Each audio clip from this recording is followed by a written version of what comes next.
শিক্ষাটা তাকে দেওয়া হয়নি। আরেকটা দায়ী হচ্ছে অভিভাবকের। অভিভাবক হিসেবে তিনি নিজের সন্তানকে শেখাতে পারেননি তার সন্তান তার সাথে কি আচরণ করবে।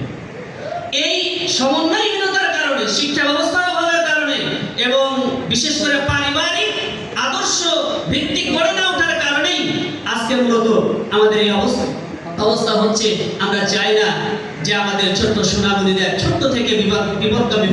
আমি একটা তথ্য দেখছিলাম যে ঢাকার বুকে প্রায় 96টি বা 76টি সম্ভবত দেখলাম 76টি কিশোর গ্যাং রয়েছে যারা বিভিন্ন অপকর্মে জড়িয়ে যাচ্ছে। এই প্রভাব কিন্তু সারা বিশ্বে, সারা বাংলাদেশে ছড়িয়ে যাচ্ছে। তাহলে এখান থেকে যদি আমাদের সন্তানকে ফিরিয়ে আনতে হয়, তাহলে মুহতারাম আমিরে জামাত যে 1994 সালের 23শে সেপ্টেম্বর যেদিন আন্দোলন গঠন করলেন, সেদিনই কিন্তু তিনি গঠন করেছেন সোনামণি সংগঠন। তিনার স্বপ্ন কিন্তু আজকের স্বপ্ন নয়। তিনি জেনেছেন, তিনি বুঝেছেন যে শুধু যুবককে দিয়ে আমি সমাজ সংস্কার করতে পারবো না, শুধু আন্দোলন মুরব্বীদেরকে নিয়ে আমি সমাজ সংস্কার করতে পারবো না।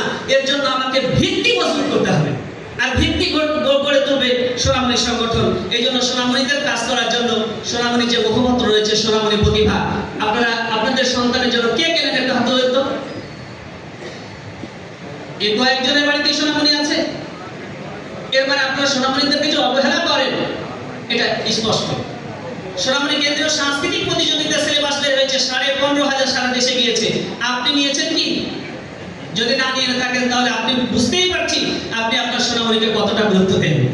অতএব লাইব্রেরিতে আছে সোনামণি সিলেবাস ছাপানো হয়েছে। এই সিলেবাসগুলো পাঠ করার জন্য সোনামণিদেরকে উদ্বুদ্ধ করুন, সোনামণিকে প্রতিযোগিতায় অংশগ্রহণ করার সুযোগ করে দিন। এ কথা বলেই আপনাদেরকে আন্তরিক ধন্যবাদ জানিয়ে আমার বক্তব্য এখানে শেষ করছি। আসসালামু আলাইকুম ওয়া রাহমাতুল্লাহি ওয়া বারাকাতুহু।